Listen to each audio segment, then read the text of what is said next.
Hey everyone, welcome back to the channel for today's Russian word of the day, day number 66 in the series. And in today's lesson, we have a cognate word with the English language. We are going to learn the word yogurt.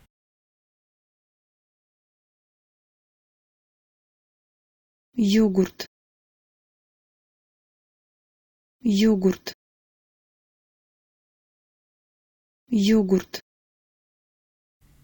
As I already said at the beginning of the video, this word is a cognate to yogurt in the English language, which means that all you need to do to learn this word is work on pronouncing it with a Russian accent. And fortunately, the only really big change is that the changes to u in the second syllable.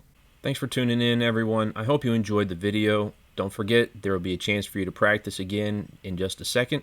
We'll see you again tomorrow with a new word of the day. Пока for now.